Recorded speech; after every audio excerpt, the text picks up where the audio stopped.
करुणाकरसूरीन्द्र गुरुवर्यपदाम्बुजां नवनीतनटोत्तंसां गुरुपङ्क्तिश्रियन्नुमः. Jai Jai Shri Sudarshana. A warm welcome to one and all assembled here at Global Sangoshtee 2023.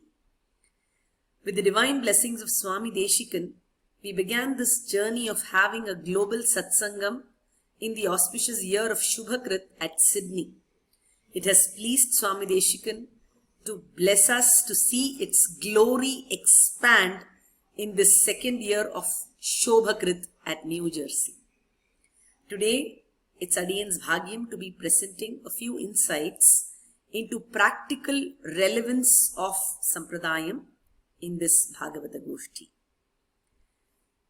When we say Sampradayam, what do we exactly mean? Sampradayam is nothing but a set of practices ordained by the scriptures, which has been passed down through generations, which has been handed over through generations. Samyak pradiyate sishyaya, it is said.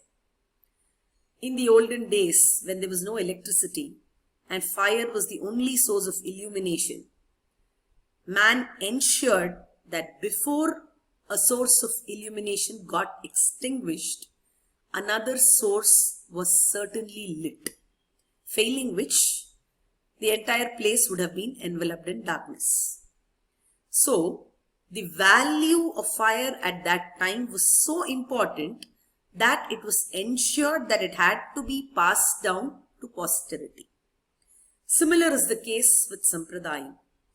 It is such a valuable thing that when in possession, we enjoy the benefits of it, and it is our responsibility to hand it down to generations to come. Why is it so valuable? The reason is Sampradayam is not just an aspect of life, but a way of life, and this way of life, Sampradayam, the way of life, is relevant irrespective of the time that it is practiced in. Sampradayam was relevant in olden days. Sampradayam was relevant when civilization was not as much as it is today. Sampradayam was relevant to our ancestors. So also, Sampradayam is equally relevant today. It is relevant to every generation. Let us see how. Today, Adiyan is here to talk about 4 aspects of relevance of Sampradayam. First, we shall see how Sampradayam is relevant for a healthy lifestyle, how it ensures safety, how Sampradayam inculcates the right attitude, and finally, how Sampradayam ensures success. So, when we say lifestyle, all of us aim for a healthy lifestyle. That is the thing in vogue today. Practicing Sampradayam, following Sampradayic practices will assure us a healthy lifestyle. Sampradayam basically gives us a set of rules to be followed daily. And that set of rules is called as the NITYAKARMANUSHTANAM or Anhikam, as it is said. This NITYAKARMANUSHTANAM is actually a fitness-filled routine. It gives both physical and mental fitness. Another aspect which is most important for a healthy life is to have the right kind of food. That is also told to us by Sampradayam. Let us see how NITYAKARMANUSHTANAMS ensure a fitness-filled routine. The first thing that is told to us by Shastras is to rise early, to get up during Brahma Muhurtam. Brahma Muhurtam is a time which is approximately an hour and a half before sunrise.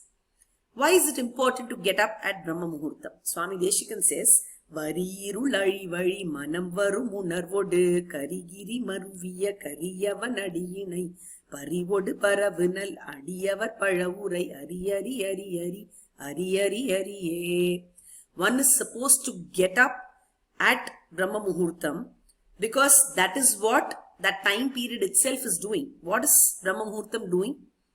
It is the time when the darkness of the night is completely dispelled and the time is moving towards dawn, which is a time period of productivity and freshness. So also, we have to sync ourselves with the environment at that time, dispel our inherent darkness by chanting Hari, Vari Irul, Ari Vari, he says. And that darkness, that Irul, is dispelled by saying the Harinama, Ari, Ari, Ari, Ari, Ari, Ari, Ari, he says. Science says that all these feel-good hormones like dopamine, serotonin, etc. work best in the mornings. They are at peak in the mornings. So it is best to harness all of these and use them towards productivity. So to start a fitness-filled routine, we must rise early as ordained in our NITYAKARMANUSHTANAMS. Next, we have an entire day with a regime of activities which involve physical and mental fitness. For example, there are NITYAKARMANUSHTANAMS like Achamanam, Sandhyavandanam, and doing pranamam in front of the Lord. All these activities, if we see, ensure that the body and the mind get the right kind of training to be fit.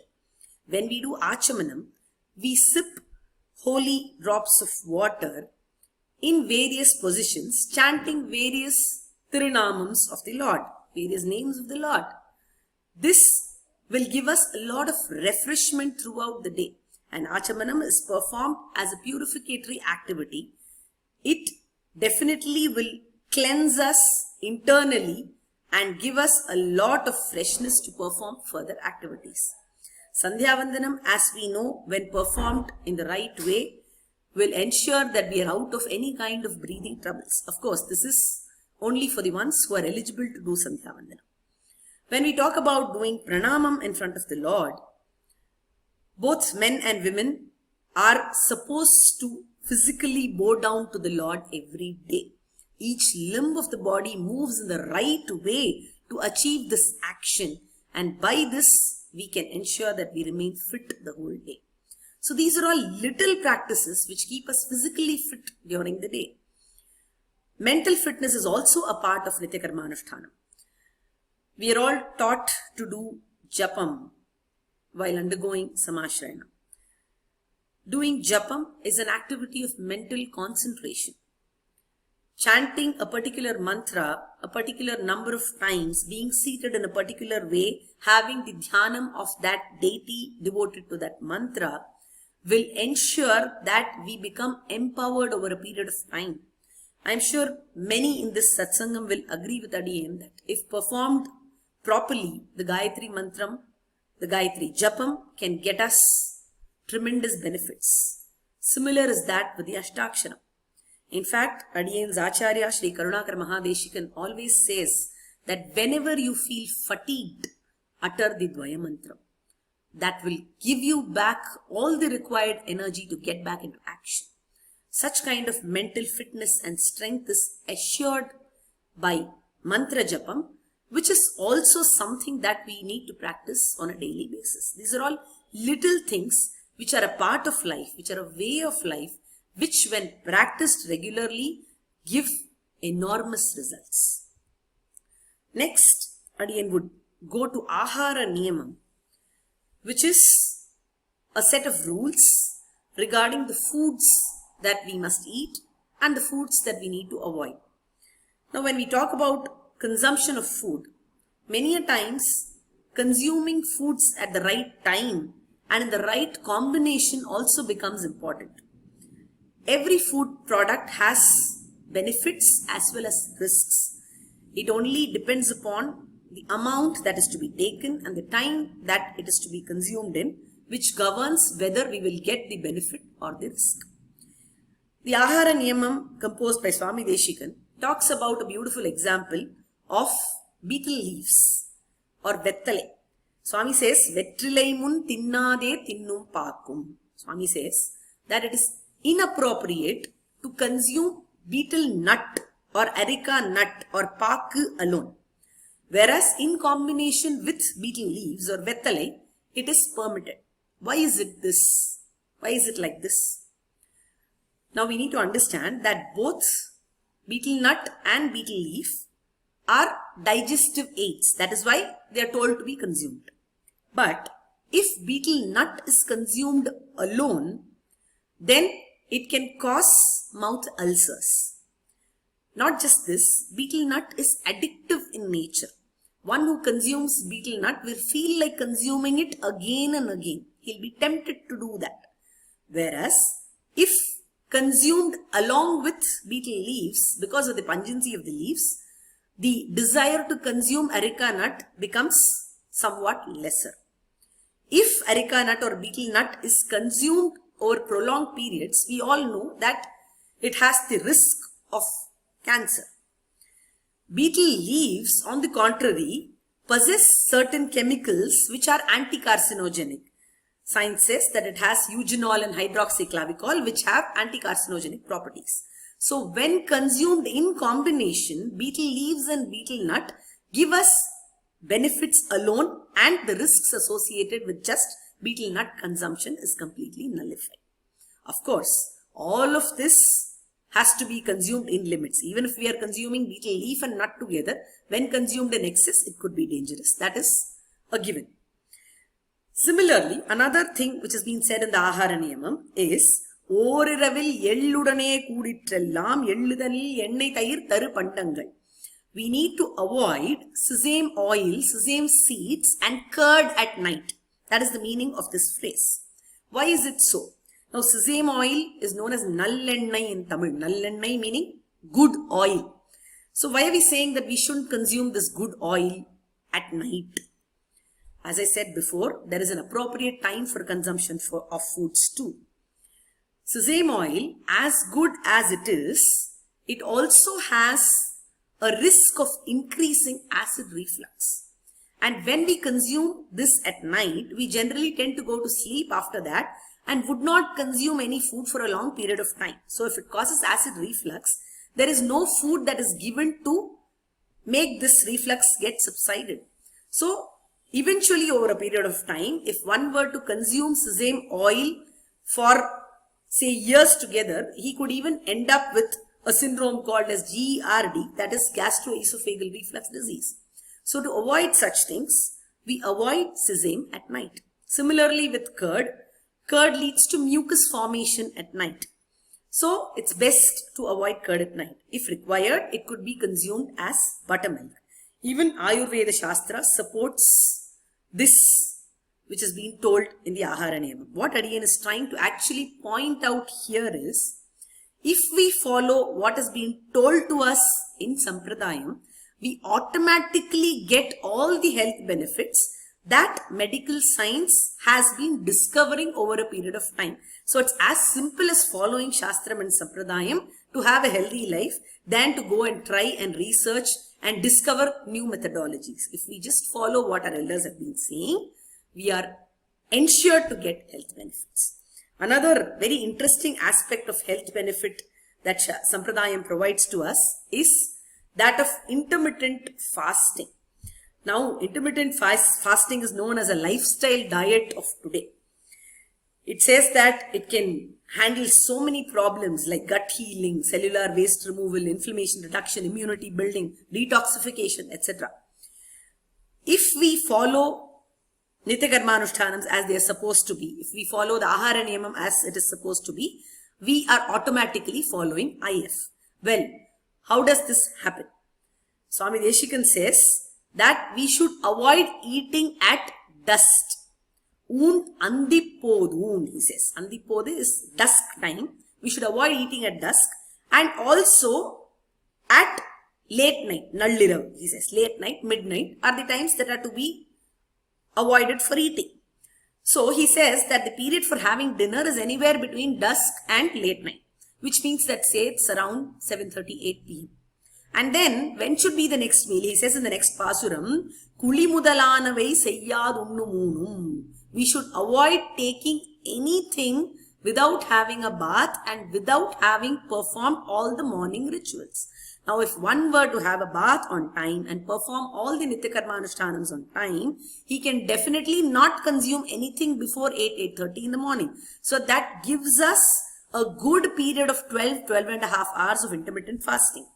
And if required, this time period can also extend by an hour or two depending upon how much time we take to do the NITYAKARMANUSHTANAM. Here, NITYAKARMANUSHTANAM extends up to Tiruvaradhanam. If one were to get up in the morning, do all his daily chores and go for Tiruvaradhanam without consuming anything, he would have achieved an IF of say 12 to 13 hours easily, and all the benefits of IF directly come into the picture without having to put a special effort for it. Now, having followed AAHARANIYAMAM the proper way, one is also ensured of mental fitness. So this was about Sampradayam for health benefits. Next, Adiyan would like to talk about Sampradayam ensures safety. This is an aspect that all of us have seen during the COVID period. Sampradayam teaches us practices of washing hands, kai alambal, before touching anything, or staying away from each other because of aspects like vidupu and theta. Now this is what came up as sanitization and social distancing, and we saw the benefits of all this. It helps us in keeping away diseases, negativity, and all undesirable things. The third thing that Adiyan would like to talk about is that Sampradayam inculcates the right attitude. How to have the right attitude in life. Look at Sampradayam related stories and learn is what elders have told us. If you look into the Ramayana, there is a character who has the perfect attitude towards life, and he is Bharata. What is the perfect attitude towards life? We need to be humble. We need to be all-inclusive. When Bharata was offered the kingdom of Ayodhya, he said, "This kingdom and myself both belong to Rama. We are subservient to him. Rajyam chaham Ramasya sesham," he said. He had that humility that is to be practiced. Well, many a times, things that we do not plan for happen. Like in case of Bharata, he did not want to rule the kingdom, but he was entrusted with the responsibility of handling the kingdom. What did he do at that time? He took that job in stride and he did that. So taking in stride is another attitude that Sampradayam teaches us. Having taken things in stride, when we actually begin performing the duty, many a times we tend to get into repentance, or we tend to get into a mode of thinking as to why did I take that decision. That is also not right. Once committed, do the duty with sincerity and selflessness, the way Bharata ruled Ayodhya under the Padukas. Bharata Shasanam Sarvam Padukabhyam Nivedayan. He surrendered to the Paduka and he did his duty in an absolutely selfless and sincere manner. So having this right kind of attitude, having moral values in life, practicing good things in life, having a virtuous life, all comes from Sampradayam learning. Fourth thing that Adiyan would like to talk about is that Sampradayam will ensure that we climb on the ladder of success, because following Sampradayam practices means getting into memorizing and concept building at a very young age. We know that when we get into the mode of learning stotrams, prabandhams, Vedam, and all that is to be learnt as a part of Sampradayam, we are improving memory and understanding and analysis in us. We have classical examples like Kurattalvan and Shrutaprakashikacharya, who could memorize whole texts by looking at it once or hearing to it once. Another thing that ensures success is the never give up attitude, which is also shown by Mahans who practice Sampradayam. We know of Swami Ramanuja, who went to Sangoshtee 18 times to get the Tirumantram. So all these things will ensure that we climb on the ladder of success. So Sampradayam has relevance in various aspects, like having a healthy lifestyle, having a safe lifestyle, having the right attitude, and climbing on the ladder of success. Well, how to know Sampradayam is also equally important. Now, Sampradayam is something which is handed over to us through generations, is what Adiyan started with. I would also like to end with the same, because today there is a tendency of the younger generation to go and try to search for Sampradayam on Google. Generally, if one were to be asked as to what is Pramanam, the classical answer of anybody who knows a bit of Sanatana Dharmam would be, it is Pratyaksham, Anumanam or Shabdam.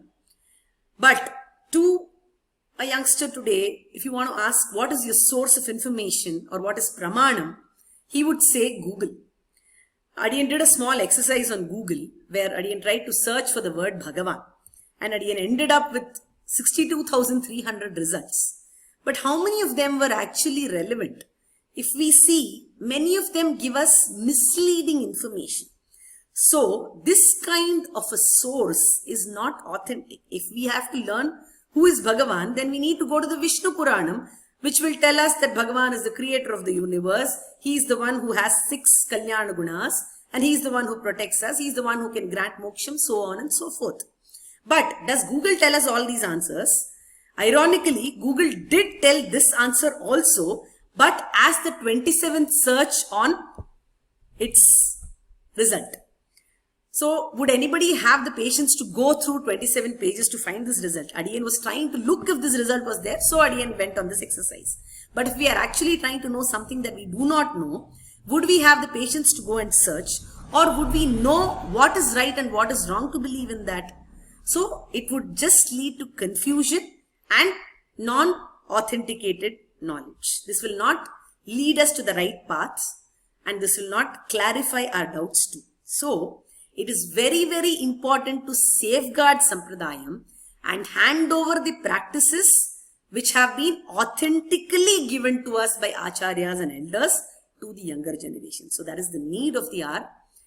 We need to definitely remember Swami Ramanuja's words in Sri Bhashyam that Sampradayam is greater than 1,000 mothers and fathers. Shastram is greater than 1,000 mothers and fathers. Mata Pitra Sahasrebhyopi Vatsalataram Shastram, he says. Parents are the ones who can do the best for us. 1,000 parents put together is Shastram and Sampradayam. So let us believe it, let us practice it, because it is the most practically relevant way to lead our life. Jai Jai Shri Sudarshan.